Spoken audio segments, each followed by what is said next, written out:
Who has the first question? We'll start with Jack up front. Dave, how can you describe what that game was like to go through and how you felt at the end?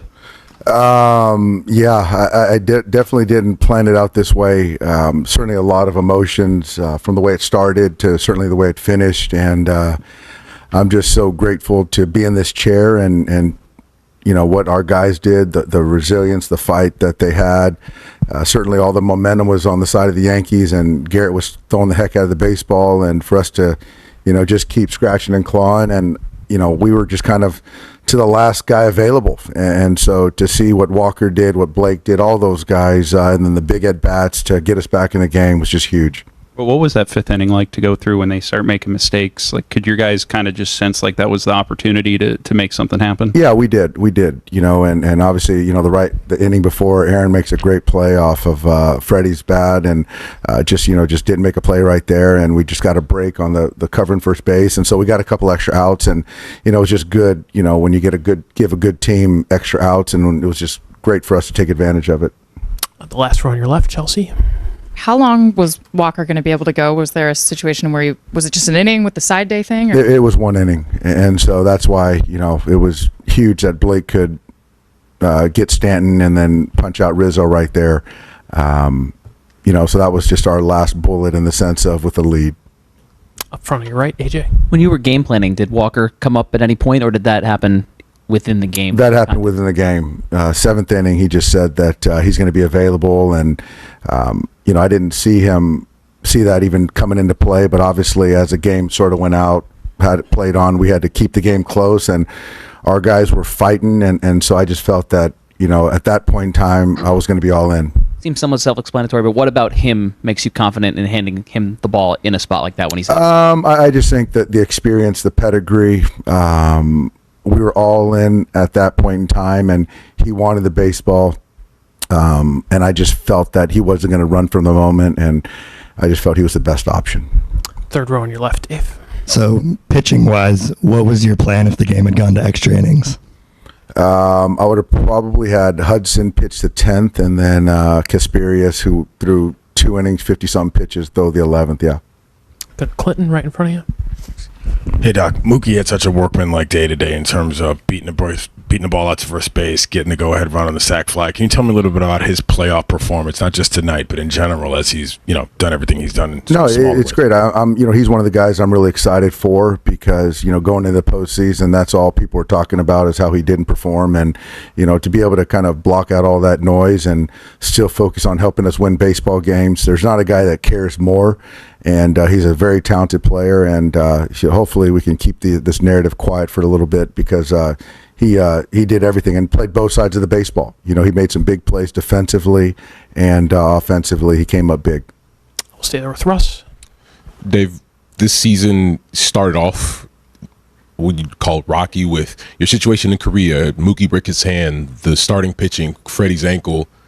Is there a point throughout the year where you wonder if it's all too much and you guys can get through it? And what point did you realize that this group could get to this point? Well, you know what? We did go through a lot, Russ, but I'll still say that we still had the best record in all of baseball this year. And so it wasn't easy, but our guys fought and played every day the right way, played to win. There was a lot of, you know, backfilling on talent because of, you know, injury. A lot of young players cut their teeth, which is good.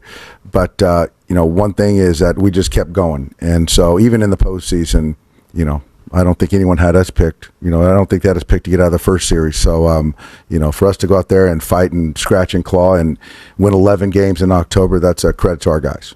Fifth row on your right, Jay.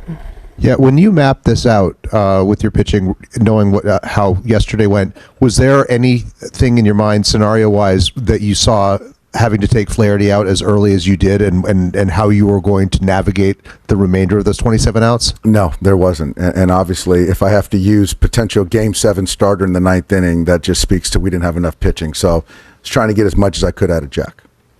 We'll go to Daniel, Dylan, then Daniel. Dylan is further back. Dave, you mentioned Mookie in the last couple of years. How much do you think those experiences, those failures kind of contributed to him performing the way he did this October?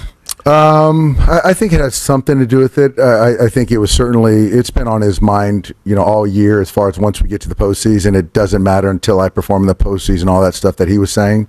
So I just felt that he was in a good spot mechanically, but I liked the fight. There was just a lot of fight. He was willing himself to having good at bats and productive at bats, and so he threw out some hits and scored some runs and did a lot of good things. But that probably had something to do with it. And just kind of simply, how happy are you for Ohtani? I'm thrilled. There's 6 years in the States, arguably the best player in the big leagues, and so he committed to us and he wanted to play for a championship, and so for it to kind of come to fruition in his first year is pretty remarkable. And what Shohei's done to our ball club, the Dodger fan base, domestically, globally, I just don't think you can quantify. And he's just such a good guy. He was playing with one arm in the postseason, and so most guys would probably tap out, but he was going to be not denied at playing and posting and being in the lineup. And so for him to hoist that World Series trophy, that's something he dreamed of, I'm sure, for quite some time. Daniel in the right corner. Dave, on this Friday is going to be the parade in LA. Also this Friday is Fernando Valenzuela's number 64 birthday. So how special would it be celebrating the championship, but also remembering Fernando? It's going to be emotional. Fernando was a friend of mine. I know he's smiling right now and very proud of this organization. And so he's going to be missed. I'm sure it's something that he would want to have been a part of, but it's going to be emotional for all of us. In the left corner, Bradford. Dave, for you personally, the list of managers in the long history of baseball that have won more than one World Series isn't that long. And it's all Hall of Famers or future Hall of Famers, including 2 Dodgers and Walter Austin and Tommy Lasorda. What does it mean to you to join that club? Humbling. Never thought I would be in that same conversation. I'm a part of a great organization, a lot of great people around me supporting me, and we've won a lot of ball games, and this is something I really wanted. I wanted this one. There were some guys that were here with me in 20, and you hear some naysayers, and so we didn't get the parade that I've been talking about the last week, and so I'm proud of a lot of guys. I mean, the list goes on for the players that put me in this position. We'll go to the second row on your right, Dave. Shohei didn't give up even though he had a shoulder issue, and he was really competitive even though he couldn't really contribute to the at-bat. But how that gutsy attitude helped the team for the fighting? It helped us because if Shohei is in the lineup, it still is a presence. And I think that with what Freddie was going through, certainly helped Shohei and convinced Shohei to be in the lineup too. And I just think he earned even more respect from his teammates by being able to play, with one arm. Go far back on your right with Bill. Yeah, we have talked about this in the past, Dave, how much it irritated you to hear people say 11 straight postseason berths, only one title, only one. How do you feel about that criticism now? I'm going to take the high road. It's hard to win a championship, regardless of, what your team is like. It's hard, and there's a reason why there hasn't been a repeat champion since the Yankees did it, and so it clearly speaks to the playoff format, all that stuff. And so I'm going to be in the moment, and I'm going to enjoy the heck out of this one, and I'm sure there's no asterisks on this one. And Andrew said Shohei told him in the clubhouse, let's do this 9 more times. Do you feel the pressure of 9 more times? I don't want to get to pressure yet. I've dealt with pressure quite a bit. I'm going to enjoy this one, but once we get to spring training, that's certainly going to be the goal. Yes.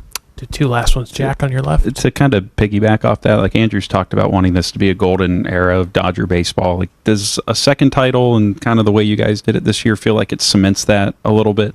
I think so. I mean, I think we have the best organization in baseball with consistency. But you still got to go out there and play the schedule, and we have great ownership, great front office, and we got great coaches and great players, and but we still got to perform. But I think that we're on our way. We'll finish in the third row on your far right. Hi, Dave. Okay. Congratulations. I saw Aaron Boone waiting outside of your clubhouse. And did you meet him after the game? And how special it was compete against each other? I did. Aaron is an absolute professional. He sought me out, wanted to congratulate me personally. And so we have a long history of competing against one another, a mutual respect. And I think Aaron's the only one in baseball that can really relate to my job in the sense of either win a World Series championship or you failed and you're not doing a good job in the respective markets. And so, sports is tough. There's always a winner, there's a loser. But I love competing against Aaron, and I think he's done a fantastic job with his ball club. Well, Dave, you are a great representative of the game, and I'm so happy for you. Congratulations. Thank you so much. Thanks, guys. All right.